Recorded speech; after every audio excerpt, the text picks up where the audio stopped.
CBSE 12वीं के नतीजों के बाद शुरू हुई नंबरों के वेरिफिकेशन और री इवैल्यूएशन की प्रक्रिया 7 जून की रात को बंद हो गई थी। लेकिन पोर्टल बंद होते ही सोशल मीडिया से लेकर स्कूलों के चक्कर काट रहे पेरेंट्स और छात्रों का गुस्सा 7वें आसमान पर पहुंच गया है।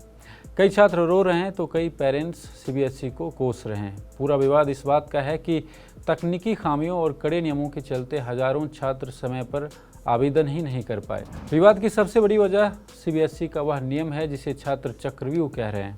नियम के मुताबिक री इवैल्यूएशन के लिए केवल वही छात्र अप्लाई कर सकते थे जिन्होंने पहले चरण में अपने नंबरों का वेरिफिकेशन कराया था और दूसरे चरण में अपनी जांची गई आंसर शीट की स्कैन कॉपी डाउनलोड की थी। अब छात्रों और पेरेंट्स की दो सबसे बड़ी शिकायतें सामने आ रही हैं। कई छात्रों का कहना है कि उन्होंने दूसरे चरण के लिए फीस भी भर दी थी, लेकिन तकनीकी गड़बड़ी या सर्वर डाउन होने की वजह से उन्हें अपनी आंसर शीट की स्कैन कॉपी समय पर दिखती ही नहीं थी। जब तक कॉपी डाउनलोड होती तब तक अगले चरण यानी री इवैल्यूएशन की डेडलाइन नज़दीक आ चुकी थी या पोर्टल बंद हो चुका था। पेरेंट्स का यह भी आरोप है कि सीबीएसई के पोस्ट रिजल्ट सर्विसेज पोर्टल यानी ओएसएम सिस्टम पर आखिरी दिनों में ट्रैफिक इतना ज़्यादा था कि वेबसाइट बार बार क्रैश हो रही थी, पेमेंट अटक रही थी और कई छात्र चाहकर भी रात 11:59 से पहले अपना फॉर्म सबमिट नहीं कर पाए। छात्रों का कहना है कि जब हमें अपनी कॉपी ही देखने को नहीं मिली तो हम यह कैसे तय करते कि किस सवाल को चुनौती देनी है।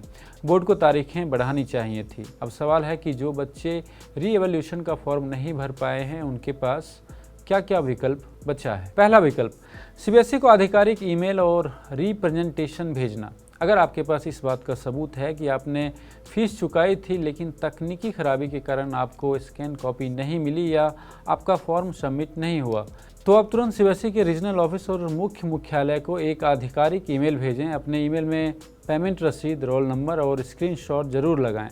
अगर बड़ी संख्या में छात्र ऐसी शिकायत करते हैं तो बोर्ड कभी कभी विशेष मामलों में विचार भी करता है।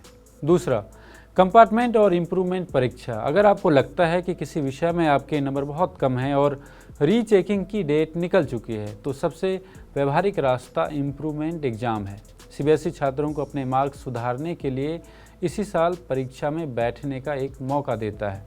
अपने स्कूल के संपर्क में रहें और इस परीक्षा की तैयारी करनी शुरू कर दें। तीसरा, आरटीआई का रास्ता। कानूनी जानकारों के मुताबिक यदि कोई छात्र बोर्ड के पोर्टल के जरिए अपनी आंसर शीट नहीं देख पाया है तो वह सूचना का अधिकार यानी कि आरटीआई के तहत अपनी जांची गई उत्तर पुस्तिका की कॉपी मांग सकता है। हालांकि इस प्रक्रिया में थोड़ा समय लगता है, लेकिन यह छात्र का कानूनी अधिकार है।